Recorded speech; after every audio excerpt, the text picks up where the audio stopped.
poor girl stays silent at the school's Christmas party until the young billionaire discovers why and does something unexpected. The school gymnasium was transformed. Red and gold garlands hung from the ceiling, and the smell of gingerbread cookies lingered in the air. Children ran back and forth, their laughter echoing off the walls decorated with drawings of reindeer and snowmen. It was the Christmas party the whole community looked forward to all year. Ethan adjusted his tie and observed the scene before him. At 35, he'd achieved everything he had ever dreamed of: a prosperous law firm downtown, an apartment overlooking the park, and a German car that still smelled of new leather. He was there at the principal's request to announce a generous donation his firm would be making to the school. It was the kind of event that looked good in the local papers. The tables were filled with presents wrapped in colorful paper. Parents chatted in small groups, holding cups of hot cider while they watched their children play. The Christmas tree in the center of the gym sparkled with lights that blinked at a steady pace, creating golden reflections on the waxed floor. Ethan checked his watch. He still had 15 minutes before his speech. He decided to walk around the venue, greeting a few people he recognized from the courthouse or social events. Everyone treated him with the respect his position demanded, and he returned it with polite smiles and firm handshakes. That's when he saw her. In the farthest corner of the gym, almost hidden behind a stack of piled-up chairs, was a little girl. She must have been about 7, with blonde hair that reached her shoulders and blue eyes like the winter sky. She wore a simple, navy blue dress that looked like it had been ironed with great care. Her black shoes were polished, but Ethan noticed the soles were worn. What caught his attention wasn't just the girl's isolation, but the way she watched the other children. Her eyes followed every movement, every laugh, every moment of joy, but she didn't approach. She remained there, like a spectator to her own childhood. Ethan noticed something more disturbing. All the other children had presents. Some held small boxes, others carried colorful bags. The blonde girl, however, had empty hands. Her small palms rested in her lap, and she would glance at them from time to time, as if expecting something to magically appear there. A group of girls ran past her, laughing loudly as they compared their gifts. One had gotten a new doll, still in its box. Another was showing off a board game with its shiny packaging intact. The girl in the corner watched them pass, and Ethan saw her shoulders slump slightly. Something stirred inside him, a strange, almost forgotten feeling. It had been years since he had felt that tightness in his chest, that inexplicable urge to act without thinking about the consequences or personal benefits. The Christmas music played loudly through the speakers, but even so, Ethan managed to hear when the girl started talking to herself. He discreetly moved closer, pretending to adjust a nearby decoration. "Santa Claus forgot about me," she murmured, looking sadly at her own empty hands. Grace lowered her head even more, and her next words came out as a whisper filled with disappointment. "I didn't get anything." The words hit Ethan like a punch to the gut. He had heard many sad stories in his career, had dealt with complicated divorces and heart-wrenching custody battles.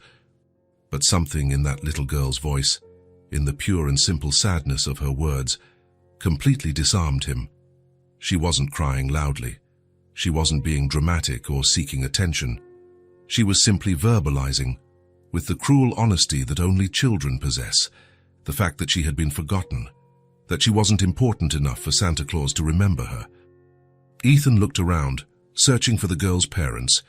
He saw couples chatting, mothers organizing their children's backpacks, fathers taking pictures, but no one seemed to be paying attention to the girl in the corner. No one seemed to notice she was there, alone, with a broken heart. The principal, Mrs. Henderson, appeared at his side, holding a microphone. "Mr. Carter, are you ready for your speech?" she asked with a professional smile. Ethan discreetly pointed to the girl. "Who is she?" Mrs. Henderson followed his gaze and sighed. "Grace Williams, one of our best students, actually. Very polite. Always does her homework, but her mother is going through a tough time. Amanda has been unemployed for a few months. They're living on benefits and some temporary jobs she finds here and there." Ethan watched Grace again. The girl had found a piece of paper on the floor and was folding it carefully, creating small figures. Her fingers worked with precision, turning something ordinary into art. It was a way to distract herself, he realized. A way to not think about what was happening around her. Did her mother not come to the party? He asked. Amanda is unemployed, so sometimes she has to go out for job interviews or deal with benefits paperwork. She should be here in a few minutes to pick Grace up. Mrs. Henderson seemed genuinely concerned about the situation, but she also had a whole party to manage. Other parents were approaching, wanting to talk to her about various matters. "Can I have their address?" Ethan asked impulsively. The principal looked at him, surprised. "The address? May I ask why?" Ethan didn't have a clear answer. He didn't know exactly what he planned to do. All he knew was that he couldn't leave there and simply forget that little girl. He couldn't go back to his silent apartment and pretend he hadn't heard Grace say that Santa Claus forgot about her, that she hadn't gotten anything. "I'd like to help," he said simply. Mrs. Henderson studied him for a moment. She had known Ethan for a few years, ever since he started making regular donations to the school. He had always been professional, cordial, but distant. This was the first time she had seen him show personal interest in a specific situation. "They live at Maple Street Apartments, Building C, Apartment 23, she said finally. "It's a simpler complex, but clean and safe. Amanda is a good mother, Mr. Carter. She's just going through a difficult time." Ethan nodded, committing the information to memory. "Thank you." At that moment, Grace looked up and saw him watching her. For an instant, their eyes met. She didn't look away immediately, as most children would when being watched by a stranger. Instead, she studied him with curiosity, tilting her head slightly to the side. Ethan smiled at her, a small but genuine smile. Grace hesitated for a moment, then returned a shy wave of her hand. It was a simple gesture, but it carried a dignity that impressed Ethan. Even alone, even forgotten by Santa Claus, she still had the manners to greet a stranger who had been kind. "Mr. Carter," Mrs. Henderson called again. "The people are waiting." Ethan forced himself to turn away from Grace and followed the principal to the small, improvised stage. The microphone screeched as he adjusted it, causing all conversations to cease. Dozens of faces turned toward him, awaiting his rehearsed speech about corporate social responsibility and investing in education. But as he spoke about his firm's donation, about the importance of supporting future generations, his eyes kept returning to the corner where Grace remained seated. She had stopped making paper figures and was now watching him speak. Her small hands crossed in her lap. The speech that usually flowed automatically felt stilted. Ethan found himself hesitating between sentences, losing his train of thought. The words about investing in the future and social responsibility sounded hollow when he looked at Grace. She represented exactly the kind of child he was supposedly helping, yet there she was, alone and without a gift. When he finished his speech, he received polite applause and the usual congratulations. Several people approached him to talk business, to schedule meetings, to discuss other projects. Ethan responded to everything automatically. His mind split between the social conventions he knew by heart and the girl who remained alone. A young woman rushed into the gym, clearly late and flustered. Her blonde hair was pulled back in a hurried ponytail, and she wore simple but clean clothes. It was Amanda, Ethan realized immediately from the resemblance to Grace. The woman looked around quickly until she found her daughter. Her face lit up with relief, but Ethan also noticed a shadow of sadness when she saw that Grace was alone, without any present. Amanda approached her daughter, knelt beside her, and hugged her. "Sorry I'm late, sweetie. I had to take care of some important things today." "It's okay, Mommy," Grace replied, her voice small but trying to sound cheerful. "Just the party was nice." Ethan watched the interaction.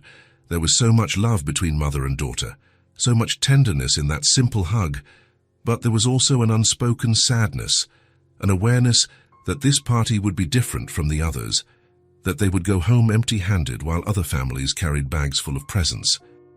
Amanda noticed the other children had presents, and her eyes filled with restrained tears. She hugged Grace tighter, as if she could protect her from disappointment through pure love. "Let's go home, my princess," Amanda said softly. "Can I take my drawing?" Grace asked, showing the paper figures she had made. "Of course you can." "It's beautiful." Amanda helped Grace get her coat and backpack. They said a polite goodbye to Mrs. Henderson and started walking toward the exit. Grace waved to a few classmates, who waved back distractedly, more interested in their own gifts. Ethan watched them leave. Before she walked out, Grace looked back and met his gaze once more. She smiled shyly and waved again. Amanda noticed the interaction and looked at Ethan with curiosity but said nothing. The gym door closed behind them, and Ethan suddenly felt empty. The party continued around him. Children still played, parents still chatted, but something had changed. That little girl and her words about Santa Claus forgetting her had planted something in his heart that he could no longer ignore. The rest of the party passed in a blur. Ethan fulfilled his social obligations, accepted compliments on his speech, and exchanged business cards. But his mind was elsewhere, picturing a blonde, blue-eyed girl who had gone home without a single Christmas present. Later that night, in his silent apartment, Ethan couldn't get Grace out of his head. As he ate dinner alone, watching the news on television, he kept thinking about her blue eyes, about the way she had said she didn't get anything, without bitterness, just with a resigned sadness. He got up and went to the window, looking out at the city lights. Down below, people walked the streets carrying Christmas shopping bags, heading home to their families. Ethan had built a successful life, but he suddenly wondered if he had built an empty one. His apartment was immaculate, decorated by an expensive interior designer. Everything was in its right place. Everything was high quality. But there was no human warmth there, no children's laughter, no drawings stuck to the fridge, no one to ask how his day was. At the Maple Street apartments, not far from there, Grace was probably getting ready for bed. Maybe she was still thinking about the Santa who had forgotten her, or maybe she had already found a way to accept one more disappointment in her young life. Ethan imagined Amanda tucking her daughter into bed, trying to explain why Santa hadn't brought her anything. He imagined the comforting words a mother says when she doesn't have the money to buy what she wants for her child. Ethan made a decision. He didn't know exactly what he would do, but he knew he couldn't just move on and forget. Tomorrow, he would visit the Maple Street apartments. Tomorrow, he would do something to show Grace that she hadn't been forgotten. For the first time in years, Ethan Carter had a plan that didn't involve profit, professional recognition, or personal gain. He had a plan that just involved making a 7-year-old girl truly smile. And that, somehow, inexplicably, felt like the most important thing he had ever decided to do. Ethan woke up earlier than usual. The morning sun streamed through his apartment curtains, but he had been awake for an hour, staring at the ceiling and thinking about Grace. Her words echoed in his mind. "Santa Claus forgot about me. I didn't get anything." He got up, took a quick shower and put on casual clothes. For the first time in years, he didn't wear a suit. Dark jeans and a simple shirt seemed more appropriate for what he had in mind. After a light breakfast, Ethan left home with a clear objective. He needed to find the perfect gift for Grace. Not just any gift, but something special. Something that would make her eyes sparkle the way a 7-year-old's should. The first toy store he visited was huge and filled with options. Aisles and aisles of dolls, games, stuffed animals, and electronic toys. Ethan walked slowly, looking at everything carefully. He wanted something that suited Grace, something she could truly love. That's when he saw it. In the doll aisle, on a shelf at eye level, was a beautiful doll. It had wavy blonde hair, just like Grace's, and blue eyes that looked real. But what caught Ethan's attention most was the dress, a delicate light blue dress with small white lace details. He picked up the box and examined the doll more closely. It was perfect, not too big, not too small. It had a sweet and gentle face, and something in the doll's painted smile reminded him of the shy smile Grace had given him at the party. "Can I help you?" asked an employee who approached him. "This doll, is it special in any way?" The woman smiled. "Oh, that's one of our favorites. It's made with great care, has clothes that can be changed, and even comes with a few accessories. The girls love it because they can brush her hair and take care of her like a real baby. Ethan nodded.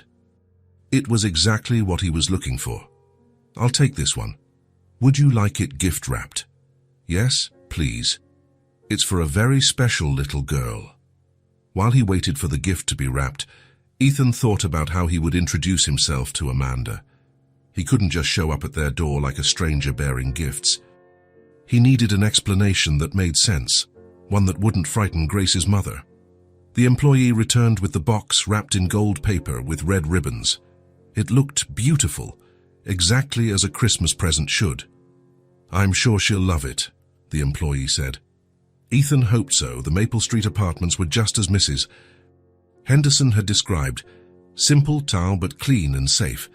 It was a complex of 3 buildings, each 4 stories high. Building C was at the back, near a small playground where a few children were playing. Ethan found apartment 23 on the 2nd floor. He stood in front of the door for a moment, holding the gift and taking a deep breath. He didn't know exactly how this conversation would go, but he knew he was doing the right thing. He knocked on the door softly. A few seconds later, he heard footsteps on the other side. The door opened just a few inches, still secured by the safety chain. Yes, it was Amanda's voice. Mrs. Williams, my name is Ethan Carter. I was at the school's Christmas party yesterday. Amanda opened the door a little wider but kept the chain on. You're the lawyer who gave the speech. Yes, I'd like to talk to you about Grace, if possible. There was a pause. Ethan could see the concern in Amanda's eyes. It was natural for her to be cautious. She didn't know Ethan, and he was showing up at her home the day after the party. Did something happen at school? Did Grace do something wrong? No, Ethan said quickly. Grace did nothing wrong. In fact, it's the opposite. Could I explain better if you'll let me? Amanda hesitated for a few more seconds, then closed the door to remove the chain and opened it completely. Please, come in. The apartment was small but cozy. The living room was simple, with a sofa that had seen better days, but it was clean and tidy. There were a few drawings taped to the wall, clearly made by Grace. A small artificial Christmas tree decorated a corner of the room, with no presents underneath. Grace, Amanda called. We have a visitor. Grace came running from what must have been her room. When she saw Ethan, her eyes widened in surprise, but she smiled shyly. Hi, she said softly. Hi, Grace. Do you remember me from the party yesterday? She nodded. You gave the speech on the stage. That's right, Grace. I brought something for you. Ethan showed her the wrapped gift. The girl's eyes widened even more, and she looked at her mother, as if asking for permission. Mr. Carter, Amanda began, clearly confused. I don't understand. Please, let me explain, Ethan said gently. Darken yesterday at the party. I saw her sitting alone. I noticed she didn't have a present, and it deeply touched me. Amanda blushed, clearly embarrassed. We're going through some financial difficulties. I wanted to buy her something, but... You don't need to explain, Ethan interrupted softly. I understand. And that's why I decided to do something about it. He knelt in front of Grace, getting down to her eye level. Grace, do you remember what you said yesterday about Santa Claus? She nodded sadly. That he forgot about me. Well, it turns out I'm a friend of Santa's, Ethan said with a mysterious smile. And he told me there was a little problem with the gift delivery yesterday. Some presents got lost on the way. Grace's eyes lit up. Really? Really? And he asked me to deliver this special gift to you. He said you were a very good girl this year and deserved something special. Ethan held out the gift to Grace. She looked at her mother again, who nodded with tears in her eyes. Grace took the gift carefully, as if it were made of glass. Her small hands trembled slightly as she tore off the golden paper. When she opened the box and saw the doll, Grace let out a cry of joy. She's beautiful, she exclaimed, taking the doll out of the box. Look, Mommy. She has hair just like mine. I knew he hadn't forgotten me, Grace said, hugging the doll against her chest. Amanda covered her mouth with her hands, trying to hold back the tears. Ethan stood up and saw she was emotional. Mr. Carter, I don't know what to say. You don't have to say anything. Seeing her smile is enough. Grace was examining every detail of the doll, touching the blue dress with admiration. "What's her name?" Grace asked. "Well, Santa said you could choose the name," Ethan replied. Grace thought for a moment. "I'll call her Hope because she brought hope to me." The girl's words struck Ethan straight in the heart. Amanda approached him. "Mr. Carter, this is incredibly kind of you. I don't know how to thank you." "There's no need to thank me. It's Christmas after all." "Would you like some coffee?" Amanda offered. "It's not much, but I'd be delighted." While Amanda prepared the coffee, Ethan sat on the sofa and watched Grace play with her new doll. She was talking softly to Hope, telling her about her home and introducing her to every corner of the apartment. "Do you have children, Mr. Carter?" Amanda asked from the small kitchen. "No, I've never been married." "Then, how did you know how to pick the perfect gift?" Ethan thought about the question. "I guess it was instinct. When I saw her yesterday, something inside me stirred. I couldn't stop thinking about her." Amanda returned with 2 simple cups of coffee. She sat next to Ethan on the sofa. "Grace has always been a special girl. Even with all the hardships we've faced, she's never lost her sweetness. How did you get into this situation, if you don't mind me asking?" Amanda sighed. "I used to work as a receptionist at a medical clinic. It was a good, stable job. But the clinic closed 4 months ago. Since then, I've been looking for work, but it's been difficult. We live on government benefits and some temporary jobs when I can get them." "And Grace's father?" Amanda's face hardened slightly. "He left us when Grace was 3. Said he wasn't ready to be a father. We've never seen him again." Ethan nodded, understanding the situation better. She was a single mother struggling alone to raise her daughter. "Do you have any specific experience, besides reception?" "I worked for a few years as an administrative assistant before Grace was born. I have basic computer skills, file organization, customer service." Ethan filed that information away in his mind. Maybe he could help in ways other than gifts. Grace approached them, still holding Hope. "Mommy, can I show Hope my room?" "Of course, sweetie." Grace took Ethan's hand. "Do you want to see too?" "I made a special place for her to sleep." Ethan looked at Amanda, who nodded with a smile. "I'd love to see." Grace's room was small, but it was lovingly arranged. There was a single bed with a floral bedspread, a small table that served as a desk, and a few shelves with books and some old toys. Grace ran to the bed and showed a corner where she had arranged a small pillow and a little blanket. "Look, I made a little bed for Hope right here next to my bed, so she won't be scared in the dark." "What a wonderful idea," Ethan said. "I'm sure Hope will love sleeping there." Grace placed the doll in the small makeshift bed and covered her carefully with the blanket. "Now she's home," Grace said with satisfaction. They returned to the living room, where Amanda was finishing cleaning up the coffee cups. "Mr. Carter, again, thank you for this. You have no idea what this means to Grace, and to me. Actually, I should be the one thanking you. It's been a long time since I've felt this. Satisfaction in doing something for someone." Amanda studied him for a moment. "You seem like a lonely man, if you don't mind me saying." Ethan chuckled softly. "You're not wrong. I spent so much time building my career that I forgot to build a personal life." "And what made you stop and notice Grace yesterday?" "Honestly, I don't know. Maybe it was the way she accepted the situation. She wasn't being dramatic or seeking attention. She just accepted that she had been forgotten. That broke my heart." Just then, Grace returned from the kitchen with a glass of water. "Mr. Carter, are you going to come back and visit Hope and me?" Ethan glanced at Amanda, who gave an almost imperceptible nod. "If your mother doesn't mind, I'd love to come back." "Of course, you can come back," Amanda said. "It would be a pleasure to have you." Ethan stayed for another hour, talking with them. Grace showed him her drawings, told him about school, and introduced all her other toys to Hope. It was clear the doll had already become her most precious treasure. When Ethan prepared to leave, Grace ran up to him and hugged him. "Thank you for delivering my present from Santa Claus." "It was my pleasure, Grace." Amanda walked him to the door. "Mr. Carter, Ethan, thank you again. You have no idea what you've done for us today. Actually, I think you've done more for me than I have for you." A few days passed, and Ethan couldn't stop thinking about Grace and Amanda. During his meetings at the office, while reviewing contracts and attending to clients, his mind constantly returned to the small apartment on Maple Street. He thought of Grace's smile as she hugged Hope, of Amanda's genuine gratitude, of the simplicity and warmth of that home. On a Thursday afternoon, he decided to visit them again. This time, however, he wanted to bring something practical. He had noticed their refrigerator was small and there wasn't much food on the kitchen shelves. Ethan stopped at the grocery store and put together a basket of groceries.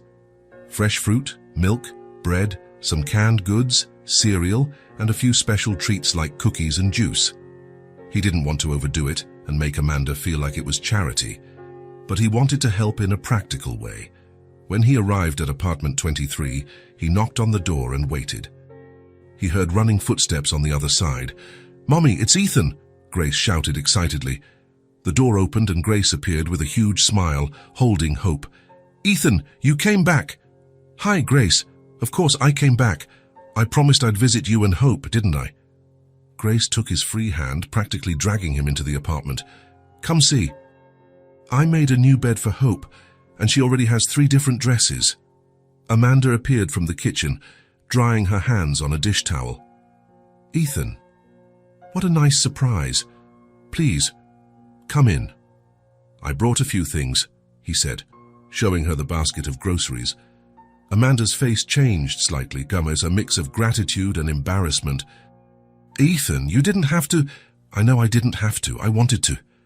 Grace let go of Hope for a moment and ran to Ethan, examining the basket. "What yummy things. Mommy, look, he brought those cookies I like." Amanda approached and saw the contents of the basket. Ethan noticed her eyes quickly fill with restrained tears. "Ethan, this is very generous. It's just a way of returning your hospitality." Grace started pulling his hand again. "Come see Hope's new bed. I made it with a shoebox and some scraps of cloth Mom gave me." In Grace's room, Ethan was impressed by the girl's creativity. She had turned a shoebox into a perfect little bed for the doll, with small pillows made from scraps and a tiny, hand-sewn quilt. "Who did this sewing?" Ethan asked, impressed. "I did. Mommy taught me. She's really good at sewing." "Is she? Does your mum sew professionally?" "Not anymore," Grace said sadly, "but she used to make beautiful clothes. Now she only sews for me sometimes." Ethan filed that information away, another skill Amanda had that could be useful. They returned to the living room, where Amanda was putting the groceries away in the kitchen. "Grace, why don't you show Ethan the new drawings you made?" Grace ran to get a folder with her drawings. They were very good for a 7-year-old. Some were of her family, her and her mum, others of school, and several were of Hope in different situations. "You draw very well," Ethan said sincerely. "My teacher says I have a special talent." Amanda joined them on the sofa. "Grace has always been artistic. She draws, sews, creates things. She has an incredible imagination, just like her mother from what I can see." Amanda blushed slightly. "I try to encourage her creativity, even without much money for supplies. We always find a way." Ethan spent the rest of the afternoon with them, talking, watching Grace play with Hope, and getting to know Amanda better. He discovered she was an intelligent, determined woman who loved her daughter above all else. He also realized that, despite the difficulties, they had created a home full of love and creativity. When he got ready to leave, Grace hugged him again. "Are you going to come back again?" "If you'll have me, yes." "We'll have you," Grace answered immediately, looking to her mother for confirmation. "You're always welcome here," Amanda said, and Ethan could see she meant it. At the door, Amanda thanked him again. "Ethan, your generosity. Your gesture is sincere, isn't it? You're not doing this out of pity or—" "Amanda," Ethan interrupted her gently, "I'm doing this because you two awakened something in me that I had forgotten existed. It's not pity. It's something much deeper than that." Amanda nodded, seeming to understand. "Thank you, and for everything." As he drove home, Ethan reflected on how his life had changed in just a few days. For the first time in years, he had something to look forward to besides work. He had a reason to smile that didn't involve winning a case or closing a deal. Grace and Amanda had entered his life like an unexpected gift, and Ethan was beginning to realize that maybe he needed them more than they needed him. The phone rang on Christmas Eve morning. Amanda answered with some surprise, as few people ever called her. "Hello? Amanda, it's Ethan. I hope I'm not disturbing you." "Of course not. How are you?" "Well, thank you. Actually, I was calling to extend an invitation. Would you and Grace like to spend Christmas Eve at my house tonight?" Amanda hesitated. She hadn't expected this. "Ethan, that's very kind, but we don't want to impose." "You wouldn't be imposing at all. It would be a pleasure to have you. I have a big, empty house, and, well, it would be much nicer to have company for Christmas." From the background, Amanda heard Grace asking who was on the phone. "It's Ethan, sweetie." "Can I talk to him?" Grace asked excitedly. Amanda passed the phone to her daughter. "Hi, Ethan," Grace said with enthusiasm. "Hi, Grace. How is Hope?" "She's great. She had breakfast with me this morning." "Ethan, do you have a Christmas tree at your house?" "I do. A very big one full of lights." "Hope has never seen a big tree. Can we go see it?" Ethan laughed on the other end of the line. "Of course you can. That's why I'm inviting you over for dinner tonight." Grace covered the phone and whispered to her mother, "Mommy, he has a big tree. Can we go, please?" Amanda smiled and took the phone back. "It seems Grace has already decided for us. So you'll come?" "Yes, we'll come. What time?" "How about 6? I can pick you up." "No need. We can take the bus." "Amanda, please. Let me pick you up. It's Christmas Eve." Amanda relented. "All right, thank you so much, Ethan. The pleasure is all mine. See you at 6. After she hung up, Grace started jumping for joy. "We're going to see the big tree. Hope will be so happy." Amanda smiled, but a worry grew in her chest. She didn't have suitable clothes for dinner at a successful lawyer's house. Everything she owned was simple, second-hand.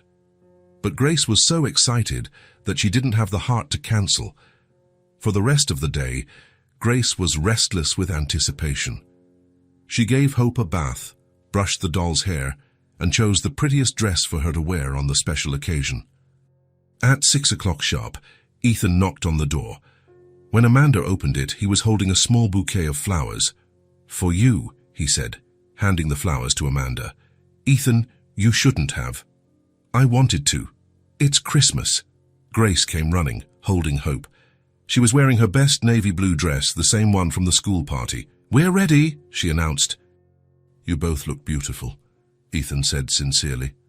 Ethan's car was luxurious, but he drove carefully, chatting with Grace, who was sitting in the back seat with Hope. "Is your house far?" Grace asked. "Not too far. It's in a quieter neighborhood, with more trees. Hope wants to know if you have other friends joining us for dinner." Ethan looked in the rearview mirror and saw Grace holding the doll close to her ear, as if listening to a whisper. "Actually, you'll be my only guests. It will be a dinner just for us." "Good," Grace said. "I hope gets shy around a lot of people." Amanda smiled, watching her daughter. Grace had created a whole personality for the doll and treated Hope as if she were a real friend. Ethan's house was in an elegant residential neighborhood. It was a 2-story house with a well-kept garden out front. Christmas lights decorated the windows and entrance. "Wow," Grace exclaimed as they got out of the car. "Your house is like the ones in the movies. Do you like it?" "It's the most beautiful house I've ever seen." Ethan opened the front door and invited them in. The interior was elegant yet welcoming. Amanda noticed everything was impeccably tidy, but didn't feel cold like some rich places she had seen in magazines. "Where's the tree?" Grace asked, looking around. "In the living room. Come on, I'll show you." They walked down the hall until they reached the main room. When Grace saw the Christmas tree, her eyes widened. It was a huge tree, almost touching the high ceiling of the room. It was covered in golden lights that shone like stars, and elegant ornaments hung from every branch. At the base of the tree, there were several wrapped gifts. "Oh my gosh," Grace whispered, as if she were in a church. "Hope, are you seeing this?" She slowly approached the tree, as if it were a fragile treasure that might break if she got too close. "Can I touch it?" Of course you can, Ethan said. Grace reached out her hand and gently touched one of the lower ornaments. It was a silver star that swayed softly with her touch. It's magical, she murmured. Amanda watched her daughter, emotional. Grace had never seen such a beautiful Christmas tree. The small artificial tree they had at home looked like a toy compared to this one. Do you like the house? Ethan asked. It's wonderful, Amanda replied. Very elegant. Sometimes it's too big for just one person. Ethan showed them the rest of the house. Grace was especially impressed with the kitchen, which was bigger than their entire living room. Do you cook on all these stoves? She asked, pointing to the 6-burner stove. Actually, I don't cook much. I usually eat out or order in. Mommy is a great cook, Grace said. She made cookies for me yesterday. I'm sure they're delicious. Dinner was served in the dining room. Ethan had hired a catering service, so the table was set with elegant dishes, and the food was perfect. There was roasted turkey, mashed potatoes, vegetables, and fresh bread. Grace was impressed by the amount of food. Is this all for us? It is. Eat as much as you like. During dinner, Grace talked excitedly, telling stories about school, about hope, and asking questions about Ethan's house. Amanda joined the conversation, but Ethan noticed she was a little tense, probably feeling out of her natural environment. Amanda, are you comfortable? He asked softly. Yes, sorry, it's just, I'm not used to so much elegance. Please, make yourselves at home. That's what I want you to feel. After the main course, Ethan brought out dessert, apple pie with ice cream. Grace ate with delight but saved a little to give to Hope later. When they finished eating, Grace got up from the table and went to where she had left her small backpack. Ethan, I have something for you. She came back carrying a carefully folded piece of paper. I made this for you, she said, handing him the paper. Ethan unfolded it and saw a drawing made with crayons. It was him, Amanda, and Grace, holding hands in front of a Christmas tree. At the top of the page, in neatly written letters, was the title, My New Friend. Ethan's heart tightened. The drawing was simple but full of affection. Grace had included him as part of her small family. Grace, it's beautiful. I made it for you to keep, she said shyly. Because now you're my real friend. Ethan felt his eyes well up with tears. It had been years since someone had considered him a real friend. His life was full of colleagues, acquaintances, and professional contacts, but true friends were rare. I'll keep it forever, he said, his voice slightly shaky. Amanda was also emotional. She knew her daughter well enough to know that Grace didn't offer her friendship easily. The girl was shy with strangers, but had connected with Ethan in a special way. They moved to the living room, where they sat near the Christmas tree. Grace played with Hope on the rug, creating little adventures where the doll explored the big house. Ethan, Grace said suddenly, why do you live alone in such a big house? Amanda blushed. Grace, that's a very personal question. It's okay, Ethan said. It's a good question. The truth is, I spent so much time working that I forgot to build a family. You didn't want to have a wife and kids. I did, yes, but work always came first. And now, well, sometimes I feel lonely. Grace stopped playing and looked at him seriously. You don't have to be lonely anymore. You can come visit us whenever you want. And can we come here too?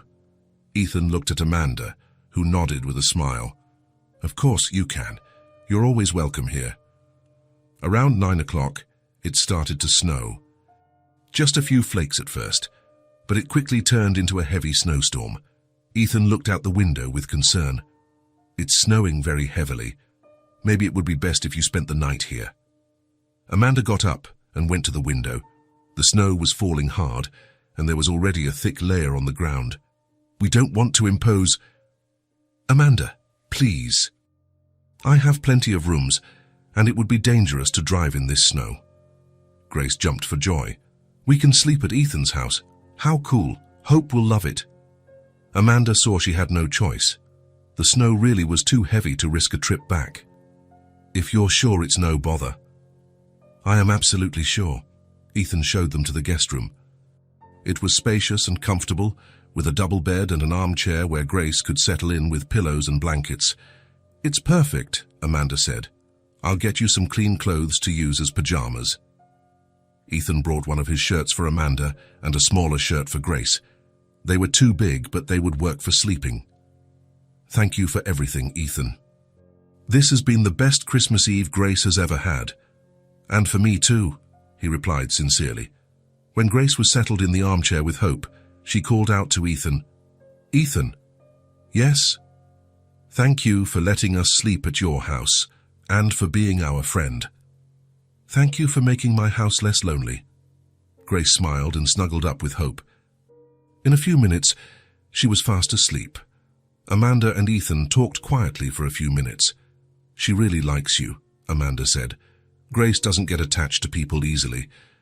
She's a special girl. You both are. Ethan, I don't know how to repay all your kindness. You've already repaid me more than you know. The next morning, Amanda woke to the smell of coffee. She got up carefully so as not to wake Grace and went to the kitchen, where she found Ethan making breakfast. Good morning, she said softly. Good morning. Did you sleep well? Very well, thank you. Let me help. No need. It's almost ready. Amanda insisted on helping, and together they prepared a simple breakfast, scrambled eggs, toast, and fresh coffee. It was a domestic scene Ethan hadn't experienced in years. Grace woke up a few minutes later, still holding Hope. Good morning, she said cheerfully. Did the snow stop? They looked out the window. The snow had stopped during the night, but a thick blanket covered everything. Yes, it stopped, Ethan said, but the roads are probably still bad for driving. That's a shame, Grace said, but she didn't sound truly sad. Hope really liked sleeping here. During breakfast, Grace chatted excitedly with Ethan, making plans. When can we come back? She asked. Whenever you want, Ethan replied. Next weekend. Grace, Amanda intervened. We can't abuse Ethan's hospitality. You would never abuse it. In fact, I'd love it if you came more often. Grace smiled, satisfied. Did you hear that, Mommy? We can come this weekend. After breakfast, when it was clear the roads were passable again, Ethan prepared to take Amanda and Grace back home. Before they left, he handed Amanda a card. This is my business card. It has all my contact information. Thank you. Amanda, can I speak with you privately for a moment? Grace was busy saying goodbye to the Christmas tree and showing everything to Hope one last time. Of course. They stepped away into the hallway. Amanda, yesterday you mentioned you've been looking for work for months. Yes. Well, my office needs an administrative assistant. It's not a glamorous job, but it pays well and has benefits. Would you be interested? Amanda looked at him, surprised. Ethan, are you offering this out of pity? No. I'm offering because I need someone competent, and from our conversation yesterday, you have exactly the qualifications I'm looking for. Amanda hesitated. It was exactly the kind of opportunity she had been hoping for, but it was coming from Ethan, and she didn't want to mix her personal gratitude with work. Can I think about it? Of course. There's no rush. But if you decide to accept, the job is yours. They returned to the living rooms where Grace was hugging the Christmas tree. Ready to go, sweetie? Amanda asked. I guess so. Bye, beautiful tree. Bye, big house. On the way back, Grace fell asleep in the back seat, still holding Hope. The exhaustion from the exciting night had finally caught up with her. Amanda, Ethan said quietly so as not to wake Grace, last night was one of the best nights I've had in years. For us too. Grace won't stop talking about it for weeks. I hope you'll accept my job offer. It would be great to have you two around more often. Amanda looked back at Grace sleeping peacefully. I'll think about it seriously. It would be a wonderful opportunity. When they arrived at Amanda's apartment, Grace woke up and said goodbye to Ethan with a hug. Thank you for the best night of my life, she said. Thank you too, Ethan replied, hugging her back. As he drove home, Ethan reflected on the last few hours. His house, which had always seemed perfectly adequate, now felt empty again. But there was something different. For the first time, he had people who cared about him for real. People who wanted his company not for what he could offer professionally, but simply for who he was. Grace's drawing was carefully stored on his nightstand. My new friend, the words echoed in his mind. Ethan smiled. Maybe he had finally found what he had been looking for without even knowing it, a family. Amanda took a deep breath before pushing open the glass door of the Carter & Associates law firm. It was her first week of work, and her nerves were still on edge. After 4 months of being unemployed, having a professional routine again felt almost surreal. "Good mornings, Amanda," said Sarah, the receptionist at Kai, with a welcoming smile. "How was your weekend?" "Quiet, thank you." Grace was excited, knowing I was coming back to work today. "That's great. Mr. Carter has already arrived and is waiting for you in his office." Amanda nodded and walked down the hall to Ethan's office. The walls were decorated with diplomas and professional photos, but she noticed a small change from last week. Grace's drawing, "My New Friend," was framed and hanging behind his desk. Ethan looked up when she knocked on the door. "Come in, Amanda. How are you feeling?" "Good. Still a little nervous, but excited to start." "That's natural. You'll settle in quickly. Today I want you to focus on the Morrison case files. They need to be reorganized chronologically." Amanda nodded, taking out her notepad to jot down the instructions. "Are all the documents in the file room?" "Most of them are. A few are still on my desk. Sarah can show you where everything is." During the first week, Amanda dedicated herself intensely to her work. The files were indeed disorganized, some dating back years. She created a logical system, sorting by date, document type, and relevance. It was exactly the kind of work she enjoyed, meticulous, organized, with visible results. Ethan would pass by the file room several times a day, always finding Amanda focused on her task. "How's it going?" he asked on Thursday. "Better than I expected. I found some important documents that were lost among other papers." "Really? Which ones?" Amanda showed him a folder with original contracts that had been filed incorrectly. These contracts from the Johnson case. They were mixed in with tax documents from 2018. Ethan examined the papers, and his eyes widened. "Amanda, these documents? We looked for these for weeks last year. They were in the wrong folder. I've created a new color-coded system to prevent this from happening again." "You're incredible. Seriously." Amanda blushed slightly at the compliment. "It's just organization. I've always been good at it." By the second week, Amanda had settled into a comfortable routine. She arrived at 8 in the morning, organized her desk, checked the day's priorities with Ethan, and dedicated herself to her tasks. The office had a professional yet relaxed atmosphere, and she felt more and more at ease. It was on a Wednesday that Grace appeared at the office for the first time. "Mommy!" The girl's cheerful voice echoed through the reception area. Amanda quickly stood up from the desk where she was working. "Grace, what are you doing here?" "School let out early today because of the teachers' meeting. Mrs. Henderson said I could come get you here." Grace was holding Hope in one hand and her backpack in the other. Her eyes lit up when she saw the office. "Wow, is this where you work?" "It's so fancy." Sarah smiled from the reception desk. "She's even cuter in person." "Grace, I'm sorry," Amanda said, clearly worried. "Can she stay here for a few hours? I promise she won't bother anyone." "Of course she can." Ethan appeared in the hallway, smiling when he saw Grace. "Hi, Grace, how's Hope?" "Hi, Ethan." Grace ran to him and hugged him. "Hope is great. She wanted to see your office." "Then I'll give her a tour. Come with me." Ethan showed Grace around the office, explaining what each person did. Grace was fascinated by the copy machines, the computers, and especially the law library. "Why do you have so many books?" she asked. "Because laws are complicated. I have to study a lot to help people." "How do you help people?" "Well, sometimes people have problems and they need someone to defend them. I'm that someone." Grace nodded seriously. "Like a superhero, but with books instead of a cape." Ethan laughed. "Exactly. Like a superhero with books." Amanda watched the interaction from her workstation. Impressed by the patience Ethan showed with Grace, he truly seemed to enjoy the girl's company. Grace settled at a small table in the corner of Amanda's office with some coloring books and crayons. Hope was placed carefully in a chair beside her, as if she were also working. Hope is going to help me draw, Grace explained to anyone who would listen. For the rest of the afternoon, Grace remained quiet, drawing and talking softly to Hope. Occasionally, she would get up to show her drawings to Amanda or to ask something about the work. "Mommy, what does contract mean?" she asked on one such occasion.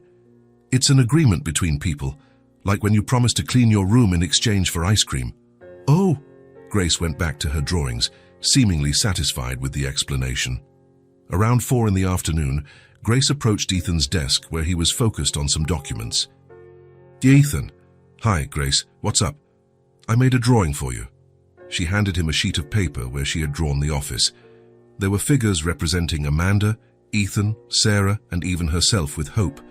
At the top, in colorful letters, it said, "Mommy's work." "Grace, this is beautiful.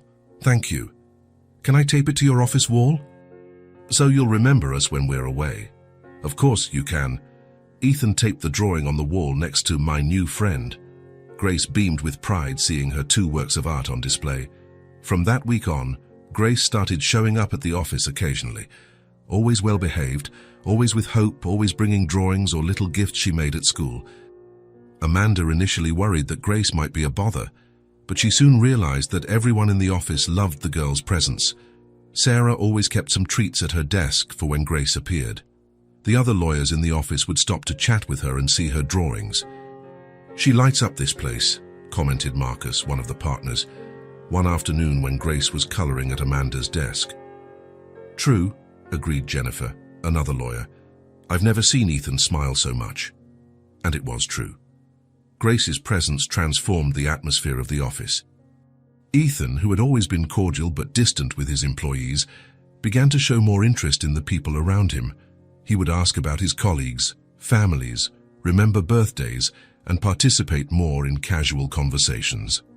One Thursday, Grace arrived at the office with a question that made everyone laugh. "Ethan, why do lawyers wear suits?" she asked, watching him adjust his tie. "Well, it's a tradition. It shows seriousness and professionalism. But you're not more serious when you're in a suit. You're the same, Ethan. You have a point. It's more about appearance. Like when I wear my nice dress for special occasions." "Exactly like that." Grace thought for a moment. "Hope thinks you'd look good no matter what. Hope is very wise." Amanda watched these interactions with growing admiration. Ethan had infinite patience with Grace, always taking her questions seriously, never treating her like a bothersome child, and Grace, in turn, had grown attached to him in a way Amanda had never seen before. On a Friday, 3 weeks after Amanda had started working, Ethan called her into his office at the end of the day. "Amanda, I want to talk to you about your performance." Amanda's heart quickened. Was it a complaint? "Of course. I want you to know that you are doing an exceptional job. The file organization is impeccable. You found important documents that were lost, and your efficiency is impressive." Amanda sighed in relief. "Thank you. I'm really enjoying the work." "That's great, because I'd like to offer you some additional responsibilities, if you're interested. Nothing that will overwhelm you, but a few tasks that show my confidence in your abilities." "What kind of tasks?" "Client correspondence, organizing my schedule, maybe sitting in on some meetings to take notes." "What do you think?" "I would love that. Thank you for the trust. You deserve it. And Amanda." "Yes?" "Grace will always be welcome here. She brings a positive energy that we all appreciate." Amanda smiled. "She really enjoys coming here. I think she feels important helping her mom at work. She is always welcome." That night at home, Grace was particularly excited. "Mommy, Ethan taught me how to use the coffee machine today." "Really?" "Yes, and he said that when I grow up, I can work with you guys if I want." Amanda laughed. "You're only 7. You still have a lot of time to decide what you want to be when you grow up." "I know, but it would be cool to work with you. Hope would like it too." A few weeks later, Amanda realized her life had completely changed, not just financially, although the steady salary had allowed her to worry less about basic bills. The change was deeper. She woke up excited to go to work. She felt useful, valued, part of something important, and Grace seemed happier too. The girl now had stories to tell about Mommy's office, drawings inspired by the people she met there, and a sense of stability she hadn't had in months. One afternoon, while organizing some contracts, Amanda paused to watch Grace drawing at the desk next to hers. The girl was concentrating, her tongue sticking out slightly at the corner of her mouth as she colored carefully. "What are you thinking about?" Ethan asked, appearing beside Amanda. "About how much our life has changed in the last few weeks. For the better. Much for the better. It's not just the job, Ethan. It's the stability, the feeling of having a place where we belong." "You do belong here." Grace looked up from her drawing. "Ethan, do you want to see what I'm doing?" Of course. It was another drawing of the office, but this time there were more details. Each person was clearly identified. Each desk was in the right place. Even the coffee machine was represented. "Yeah, it's getting very good," Ethan said. "You're becoming a real artist. Hope helps me with the colors." "Of course she does." Amanda watched Ethan kneel beside Grace to get a better look at the drawing. His patience, the genuine interest he showed. The way he included Hope in conversations as if the doll were real, all of it touched Amanda's heart deeply. She wasn't in love with Ethan, not yet, but she felt a gratitude and affection that grew every day. He wasn't just the boss who had given her a job opportunity. He was becoming an important part of their lives, someone they could trust, someone who genuinely cared about their well-being. And Grace, who had always been cautious with male figures due to her father's absence, had found in Ethan a positive male presence, someone who listened to her, valued her ideas, and made her feel special. At the end of that day, as Amanda was tidying her desk to go home, Ethan approached her. "Amanda, can I ask you a personal question?" "Of course." "Are you two happy?" "I mean, are you adjusting well to the new routine?" Amanda smiled. "Ethan, we don't have words to thank you for everything you've done for us. You didn't just give us a job. You gave us hope. You've given me much more than you can imagine." "How so?" "You brought life to this place, to my life. I didn't realize how empty it was until I met you." Grace approached, holding Hope. "We're ready, Mommy." "Yes, sweetie." "Ethan, tomorrow is Saturday. Do you want to have lunch with us at our place? I can make my famous peanut butter sandwich." Amanda laughed. "Grace, maybe Ethan has other plans." "Actually, I'd love that." "If it's not an inconvenience." "It's never an inconvenience," Grace said immediately. "Hope wants you to come too." As they left the office that afternoon, Amanda reflected on how life had taken unexpected turns.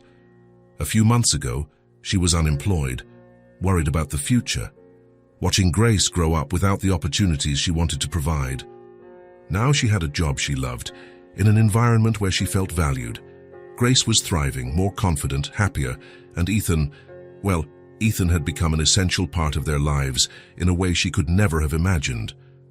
The bond between the three was growing naturally, organically, based on mutual respect, genuine affection, and the simple joy of being in each other's company. Amanda didn't know exactly where this path would lead them, but for the first time in a long time, she was eager to find out. "How about we go out for dinner tonight?" Ethan asked one Friday, as Amanda was clearing her desk to leave. Grace, who was putting her drawings into her backpack, immediately looked up. "Really? At a real restaurant?" "At a real restaurant," Ethan confirmed, smiling. "I know a very nice, family-friendly place. Would you like to go?" Amanda hesitated for a moment. They didn't have suitable clothes for expensive restaurants. "Ethan, we don't want to be a bother." "It's a casual place," he said, sensing her concern. "Nothing formal. And it would be a pleasure to have your company." Grace tugged on her mother's sleeve. "Please, Mommy, Hope has never been to a restaurant." Amanda laughed. "All right." That would be lovely. The restaurant Ethan chose was perfect. It was neither too fancy nor too simple, with cozy decor and a family atmosphere. There were other families dining, children chatting excitedly, a relaxed vibe that made Amanda feel at ease immediately. "It's beautiful in here," Grace exclaimed as they sat at the table. "Can I look at all the lights, Hope?" She placed the doll in the chair next to her, as she always did at home. "Can Hope order food too?" Grace asked seriously. "Of course, she can," Ethan replied, playing along. "What would she like to eat?" Grace leaned close to the doll, pretending to hear a whisper.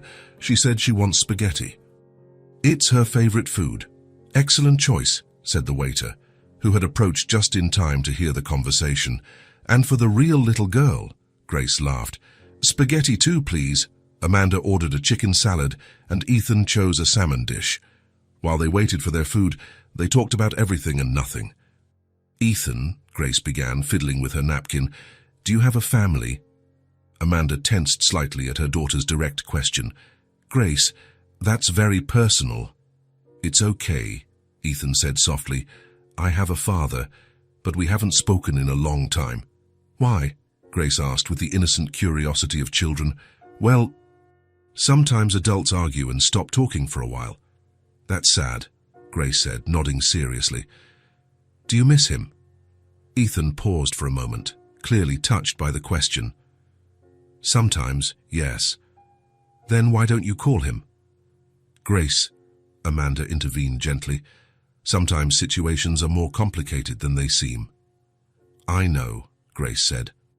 Sure, but if you miss him, he probably misses you too. The simplicity of Grace's observation hit Ethan hard. He looked at the 7-year-old girl who had just given him advice that many adults wouldn't have the courage to offer. You are very wise for your age, he said. The food arrived, and the mood lightened. Grace was delighted with her spaghetti, trying to twirl the strands on her fork like she saw in the movies. Amanda helped her, laughing when Grace got sauce all over herself. Hope is getting messy too, Grace commented, carefully wiping the doll's mouth with her napkin. She's eating very well, Ethan observed. It's because she's happy. She's never eaten in such a beautiful place. During dinner, they talked about work, Grace's school, and plans for the weekend. It was a natural, flowing conversation, as if they were truly a family meeting for dinner out. Amanda watched Ethan interact with Grace.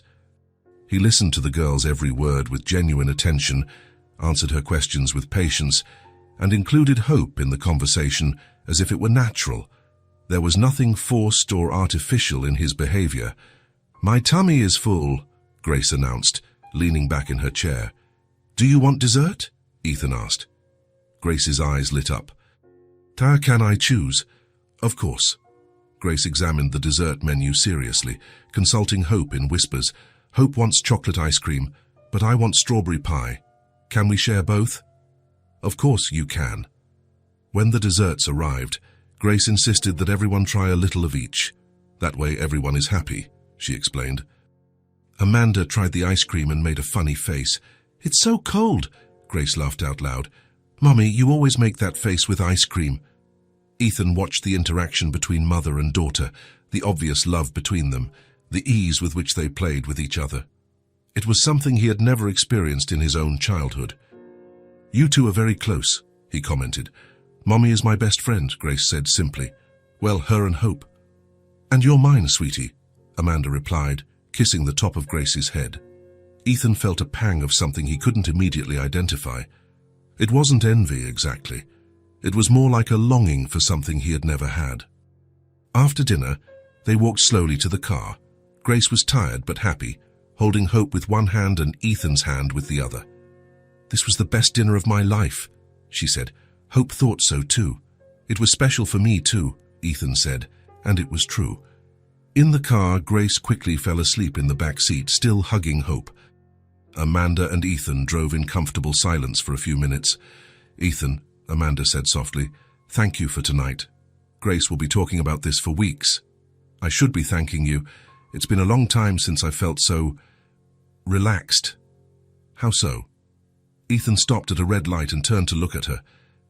You two made me realize what I was missing. My whole life has been built around work, professional success. I never stopped to think about family and about real relationships. You're still young. You have time to build all of that. Maybe. But first, I need to sort out some things from my past.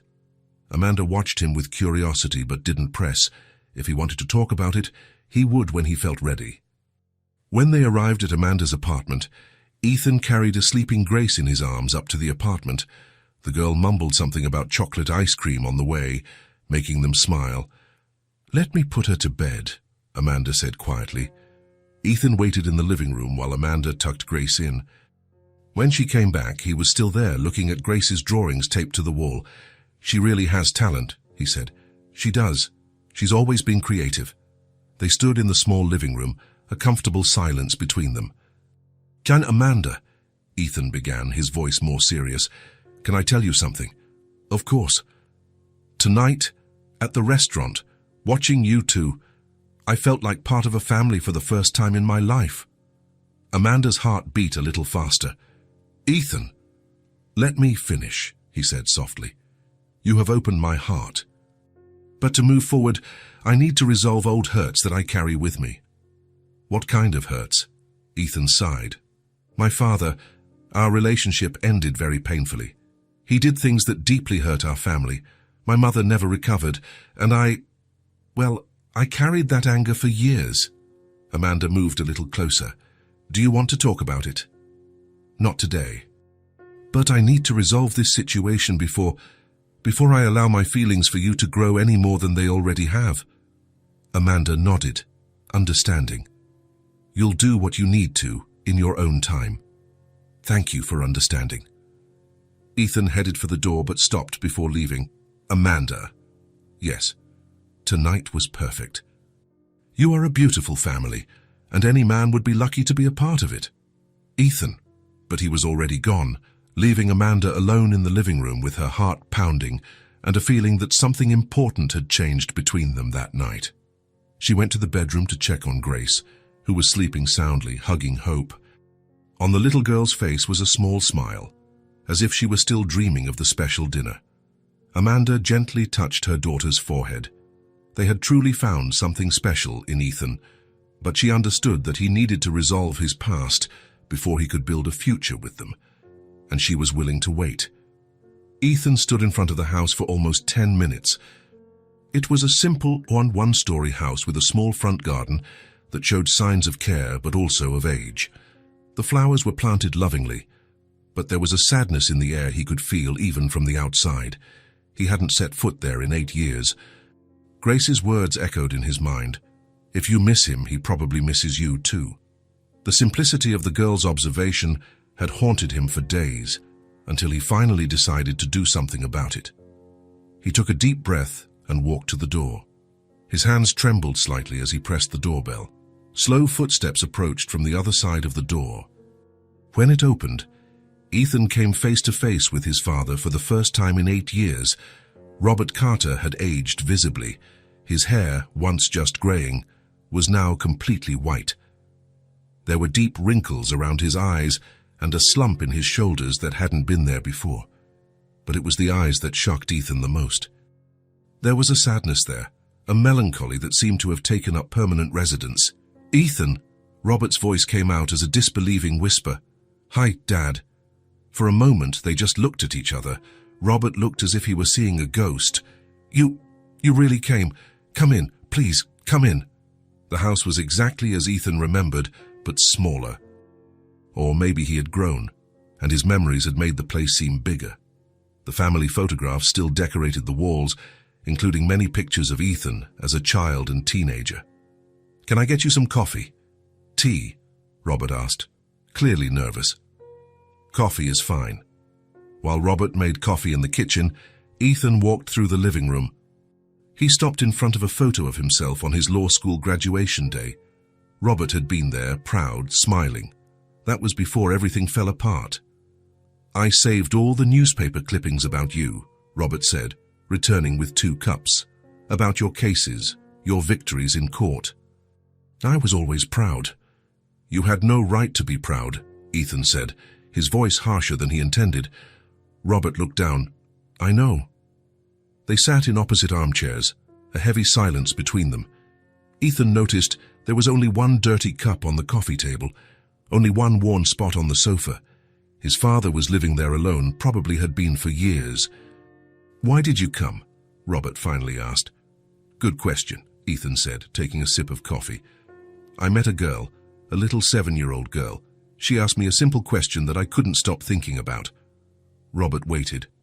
"She asked me why I didn't call you if I missed you." "And do you?" Ethan hesitated. I miss the father you were before you destroyed our family. The words landed like daggers, and Robert visibly flinched. Ethan, No, Ethan interrupted, standing up abruptly. You're going to listen to me first. I've spent 8 years avoiding this conversation, but now I'm here, so we're going to have it.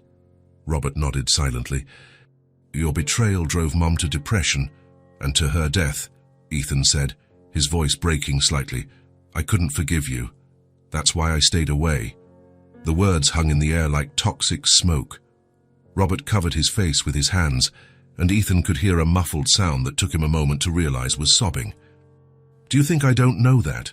Robert finally said, his voice hoarse. Do you think a single day goes by when I don't think about it? Then why did you do it? Ethan asked, his own voice thick with emotion. Why did you destroy our family? Mom loved you more than anything in the world. Robert got up and walked to the window, his back to Ethan. I was an idiot. An insecure, middle-aged man who felt validated by a younger woman. It was the biggest mistake of my life.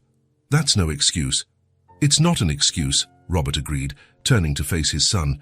It's a pathetic explanation for the biggest mistake I ever made. Ethan felt tears burning his eyes.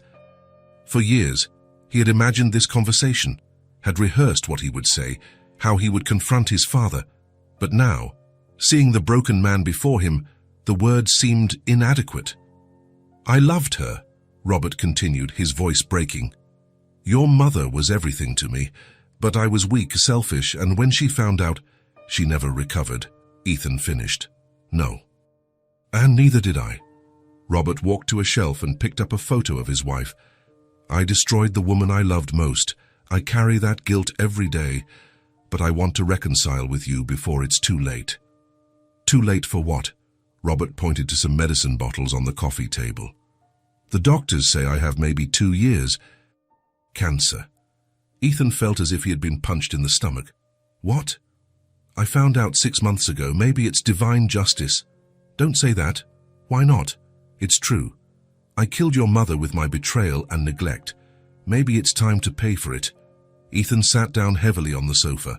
All the angry words he had stored up for years seemed to vanish. In front of him was a sick, lonely man, carrying a weight of guilt that had obviously been consuming him for years. Dad, I didn't come looking for you because I thought it was for the best, Robert continued. I thought you'd be happier without me in your life. But when I found out about the illness, I just wanted to see you one more time. To ask for your forgiveness. Are you getting treatment? I am, but it's not working very well. They sat in silence for several minutes. Ethan stared at his hands, processing everything he had heard. I hated you for 8 years, he finally said. I deserve your hatred. Maybe. But carrying this hatred is killing me on the inside too.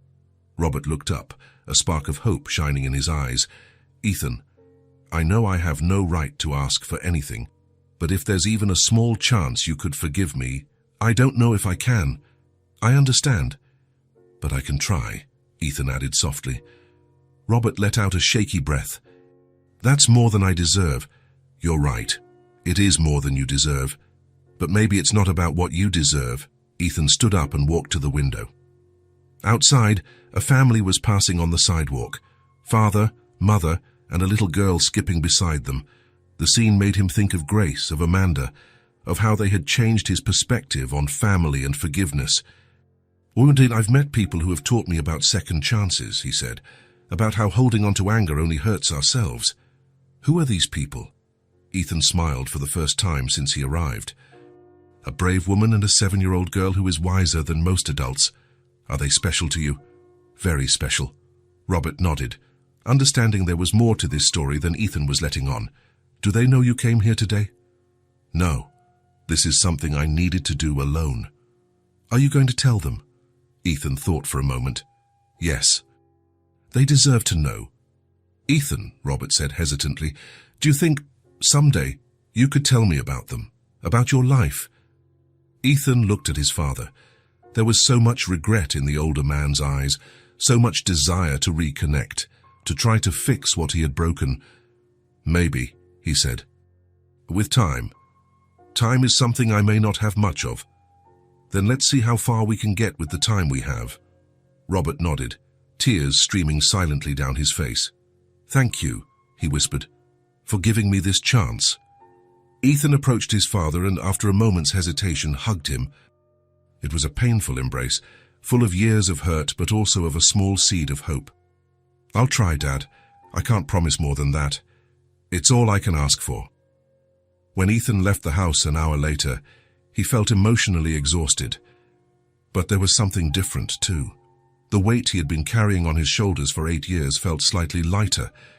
He hadn't completely forgiven his father, maybe he never would, but he had taken the first step, and that, for now, was enough. On the way home, he thought about Amanda and Grace. They had been the catalyst for this reconciliation, Grace's innocent wisdom, Amanda's example of strength and forgiveness. All of it had helped him find the courage to face his past. Now maybe he could finally build a future. In the weeks following the meeting with his father, Ethan felt different. It was as if a knot he had carried in his chest for years had finally begun to unravel.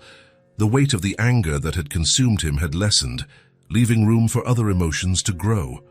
And those emotions were all connected to Amanda and Grace. Ethan began to spend more time with them. Not just the casual encounters at the office or the occasional dinners, but deliberate, intentional moments. Saturdays at the park, Sunday afternoons watching movies, simple walks through the neighborhood where Grace could play with hope. "Ethan," Amanda said on one of these walks, as Grace ran ahead with her doll, "you seem different lately." "How so?" "Lighter. As if something has changed." Ethan smiled. "Something has changed. I talked to my father." Amanda stopped walking, surprised. "Really? How did it go?" "Difficult, painful, but necessary." They continued walking as Ethan told her about the meeting, about his father's illness, about the first hesitant steps toward forgiveness. Grace was right, he concluded, about missing him and about him probably missing me too. She has that intuition about people. She always has. That afternoon, while Grace played on the playground, Amanda and Ethan sat on a nearby bench. "Ethan," Amanda began hesitantly, "can I ask you something?" "Of course." "Where are we going? I mean, us. This situation." Ethan understood the question. They had become very close, closer than just friends, but neither of them had verbalized what was happening between them. "I'd like us to go where our hearts are leading us," he said softly. "And where is your heart leading you?" Ethan looked at Grace, who was helping another, smaller child climb the slide. "To you, always to you." "I love you both," he said simply. "Size, I don't know when it happened exactly, but it did. I love Grace as if she were my own daughter, and I love you in a way I never thought possible." Amanda took his hand. "I love you too. And Grace, well, Grace adopted you a long time ago." They laughed, watching Grace, who was now organizing a game with several other children. On a Thursday afternoon, as the three of them were walking home from the office, Grace did something none of them expected. She stopped in the middle of the sidewalk and took Amanda's and Ethan's hands, one on each side. "Wait," she said, with a seriousness unusual for a 7-year-old. They stopped, looking down at her. Grace looked at Amanda, then at Ethan, then at the hands she was holding. "We're making a real family," she said, with the absolute conviction that only children possess. The words hit Amanda and Ethan like a lightning bolt. It was exactly what they were both feeling but hadn't found the words to express.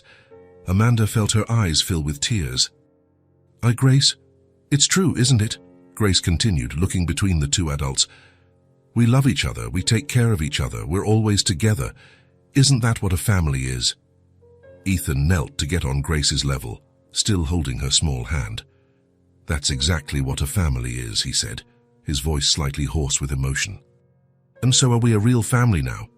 "If you want us to be," Ethan said. "I do," Grace exclaimed, jumping for joy. "Hope wants it too." Amanda bent down and hugged Grace and Ethan at the same time. There, on the sidewalk of an ordinary street, the three of them hugged like the family they had become. The following months passed like a dream. Grace blossomed even more. Her drawings now always included 3 figures, Mommy, Ethan, and her, usually with Hope somewhere in the scene. At school, she talked about "my dad Ethan" with pride. Amanda had never felt so complete.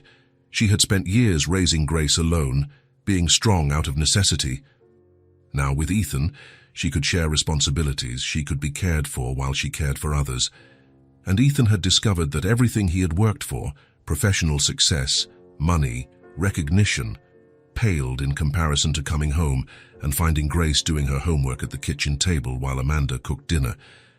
The relationship with his father had also gradually improved. Robert began to visit occasionally, always shy, always grateful for whatever time Ethan gave him. Grace had immediately taken to Grandpa Robert, treating him with the same unconditional acceptance she showed everyone she loved. When December came around again, almost a year after that first school Christmas party where it all began, Ethan made a suggestion. "How about we spend Christmas at my house this year, all of us together?" "All of us?" Amanda asked. "You, me, Grace, my dad, a real family dinner." Grace clapped her hands excitedly. "Can we decorate the big tree together?" "Of course we can."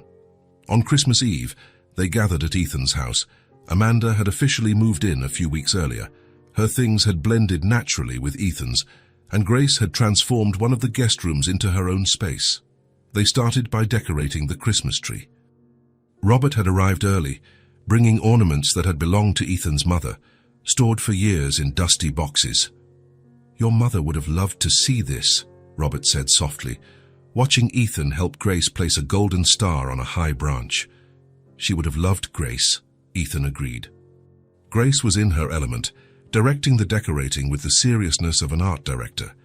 "Hope thinks we need more lights on this side," she announced, pointing to the doll as if it had actually spoken. "Hope is right," Amanda said, adjusting some lights. "Hope is always right," Robert agreed, joining in the game naturally. When the tree was finished, they stepped back to admire the result. It was beautiful, but more importantly, it had been decorated with love by people who cared for one another. "It's perfect," Grace declared. The dinner was served at the dining table, which for the first time, was completely full. Amanda had cooked with help from Grace and Robert. Ethan had contributed his specialty, salad, the only thing he knew how to make without burning it. "A family of cooks," Grace commented, tasting the turkey, "except for Ethan." "Hey!" Ethan protested, laughing. "My salad is good." "It is," Amanda agreed, kissing his cheek. "But maybe you should learn to make a few more things." "Grace can teach me," Ethan said. "She already makes impressive sandwiches." "It's true. I can teach you how to make a gourmet peanut butter sandwich." Robert watched the interaction with a smile. It was the first time in years he had felt part of a family again. "Ethan," he said during a pause in the conversation, "thank you for including me tonight." "Your family, Dad." "Of course he is," Grace added. "Hope likes you a lot." During dinner, they talked about everything: work, school, plans for the new year, funny memories. It was exactly what a family dinner should be: loud, affectionate, full of laughter and love. As they were finishing dessert, Grace looked around the table with a thoughtful expression. "Now everyone is together," she said, smiling. Amanda felt her heart tighten with emotion. She held Ethan's hand under the table, and he intertwined his fingers with hers. Ethan smiled, feeling his eyes well up with tears. A year ago, he was alone in his silent apartment, living an empty life of professional success. Now, he was surrounded by people who loved him for who he was, not for what he had. "Grace is right," he said, his voice slightly hoarse. Now everyone is together. Robert was also emotional. After years of loneliness and guilt, he had been forgiven, accepted, included in a new family. "Thank you," he whispered to Ethan. "Thank you all," Ethan replied, looking at each person at the table, "for teaching me what really matters in life." Grace raised her glass of juice. "A toast," she announced. "To our real family." Everyone raised their glasses. Juice for Grace, wine for the adults. "To our real family," they repeated in unison. Later that night, after Robert had left and Grace was asleep with Hope, Amanda and Ethan sat in the living room, watching the Christmas tree twinkle in the dark. "A year ago, could you have imagined this?" Amanda asked, nestled in Ethan's arms. "Never. A year ago, I didn't even know it was possible to be this happy." Grace was right from the beginning. We really did become a real family. Ethan kissed the top of Amanda's head. The best family I could have ever asked for. The simple table, surrounded by laughter and human warmth, had been proof that the wounds of the past had given way to a new life, a life built on love, forgiveness, and the innocent wisdom of a 7-year-old girl who saw what the adults took so long to realize. They were indeed a real family. If this story touched your heart, subscribe to